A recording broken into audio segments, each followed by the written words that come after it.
যেখানে একসময় ছিল প্রবাহমান খাল, আজ সেখানে শুধু আবর্জনা আর কংক্রিটের স্তূপ। রাজধানীর দারুস সালাম থানাধীন গৈদারটেক এলাকায় সরকারি খাল ও তার আশেপাশে শত কোটি টাকা মূল্যের জমি দখল করে গড়ে উঠেছে অবৈধ স্থাপনা।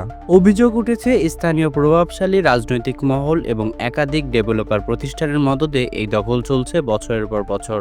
এর ভয়াবহ প্রভাব পড়েছে এলাকার পয় নিষ্কাশন ব্যবস্থায়। বৃষ্টি নামলেই নিম্নাঞ্চলীয় এই এলাকায় দেখা দেয় জলাবদ্ধতা। দুর্গন্ধযুক্ত পানি ঢুকে পড়ে ঘরবাড়ি, দোকানপাট, এমনকি শিক্ষা প্রতিষ্ঠানেও। এলাকাবাসী জানায় তাদের বাচ্চা নিয়ে বের হওয়া যেন দায়। একটু বৃষ্টি হলেই উঠান ভরে যায় পানি দিয়ে এবং তাতে থাকে অনেক ময়লা। এছাড়াও ঘরে হয় হাঁটু পানি, যা ঘরের আসবাবপত্র নষ্ট করে দেয়।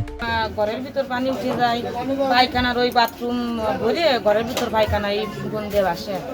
তখন আমাদের খুব কষ্ট হয়, চুলো ভিজে যায়, রান্না বাড়া করে খেতে পারি না। এই ঘরের ভিতরে আটু সমান পানি হয়ে যায়, খেতা কাপড় সব ভিজে যায়। এখন কি খাল যদি ছাড়া থাকে, যদি পানিটা বেরোয় যায় তাহলে আমাদের ভালো হয়। এই যে আমরা যখন রাস্তায় বেরোই তখন এই বন্ধু পানি থাকে, রাস্তায় আমরা যাইতে পারি না পানির জন্য। বাচ্চা গাছে ছোট ছোট বাচ্চা আছে, পানির ভিতর বাচ্চা নেমে যায়, সমস্যা হয়তো কতক্ষণ অসুখ বিসুখ। তারপরে এই যে মাসা আর এই খালের জন্য ওই যে মাসা সবসময় সন্ধ্যা লাগলে আমরা মাসা জ্বালা শুতে পারি না ঘরের ভিতর, এত পরিমাণ মাসা।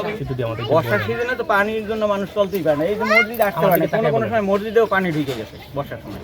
এখন যদি একটু আপনারা সহযোগিতা করেন তাহলে মসজিদটা ভালো রইলো, এলাকার মানুষ একটু ভালো চলতে পারবে, ভালো থাকতে পারবে।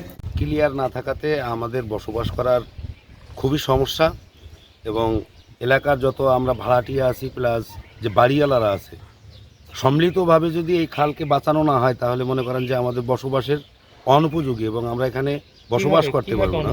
দেখেন যদি বৃষ্টি হয়, এখানে তো কালবৈশাখ শুরু, অচিরেই মনে করেন 10 থেকে 15 দিনের ভিতরে যদি বড় একটা ভারী বৃষ্টি হয় তাহলে আমাদের চলাচলের খুব বিঘ্ন ঘটে।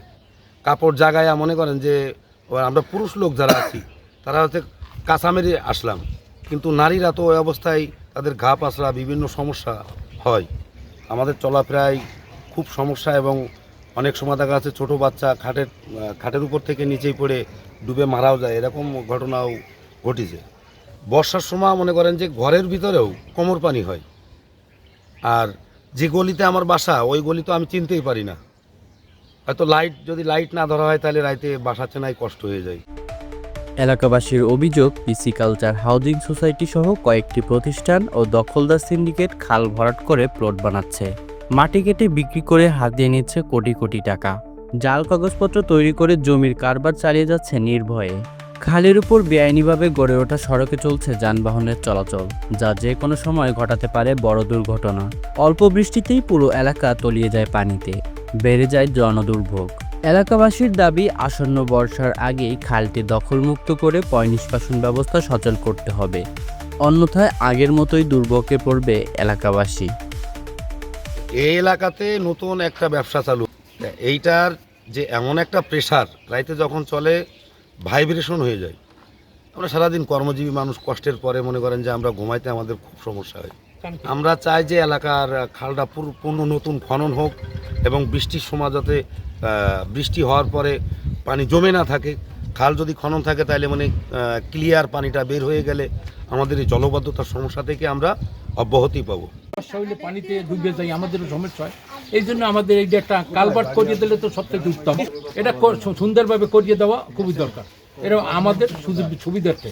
যেটা আগেও শুনছি যে এখানে খাল খনন হবে আপনাদের, খাল খনন হইলে ওইভাবে খাল খনন করে আপনাদের যেটা সিটি কর্পোরেশনের যে একটা অনুমোদন হয়েছে খালের জন্য, ওই কাজটা করেন, এবং যেখানে যেখানে আপনাদের দেওয়া দরকার, কালভার্ট করা দরকার বা যা করা দরকার সেগুলো করে দেওয়া হয়তো।